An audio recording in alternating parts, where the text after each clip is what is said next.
Well, very pleased to have with us in studio one of the brand new commentators here on NRA News. You're going to get to know Dom very well, Dom Raso. Dom, thank you so much, sir, for your time. Awesome to be here, Cam. Absolutely. So, we've got several new folks who are joining the NRA News team, providing analysis and commentary on all different kinds of issues. What's your background, Dom? I did 12 years in the Navy as a SEAL and just recently got out, and now I'm going into this role and trying to help you guys out. What made you decide that this was something that you wanted to talk about? I mean, you've been fighting for our rights for over a decade, and now you're sounding off. Well, I think, guys figure out a way to continue to serve, whether it's giving back to the families from our brothers that we served with. And, I don't think it could have been a better time to figure out how to continue to serve the country.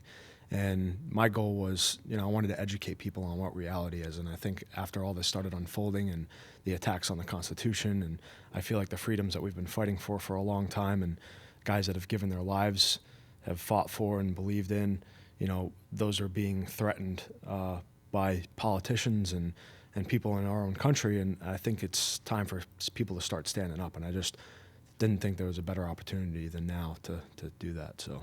Well, listen, we're glad that you're here, and you're right. I mean, there are so many politicians who aren't just going after our right to keep and bear arms. Really, I mean, there has been a focus on veterans and talking about guys and gals who have served. They've served their country well. They've served in Iraq. They've served in Afghanistan. A lot of times, they've served in both of those theaters. They come back, and frankly, we got a lot of anti-gun politicians who are looking at our veterans as if they are monsters waiting to snap, and we have to protect Americans from these guys who've been protecting us.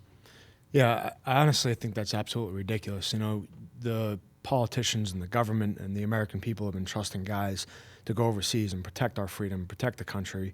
And, when these guys get out and transition, we're not all of a sudden monsters. In fact, we're well-educated, and we've got real-time and real-world experience that we'll probably be the first guys to stand up and respond to something if something does go wrong in the country and there is a threat that presents itself.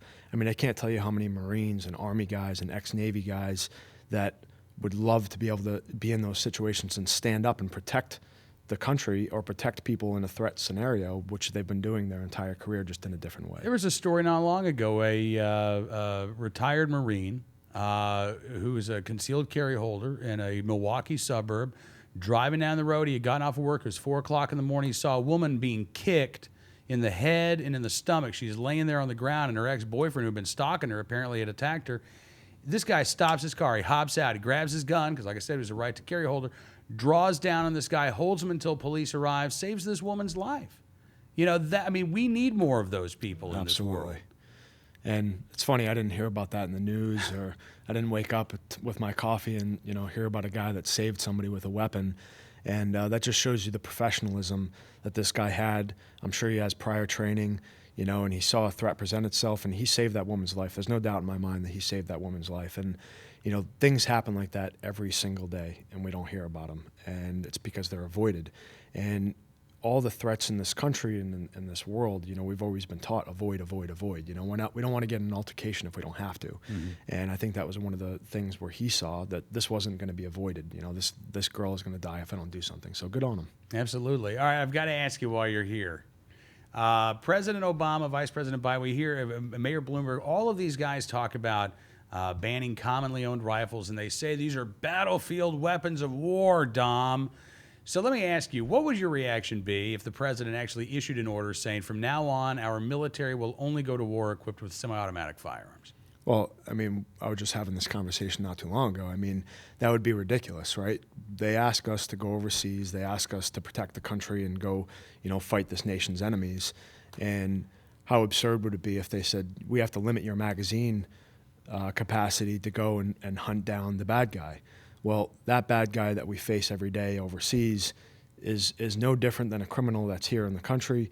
And, we have to treat it that same way. If they were to limit the magazine capacity over there, it wouldn't make any sense. So why am I going to limit the magazine capacity here when I'm threatened or my family's threatened?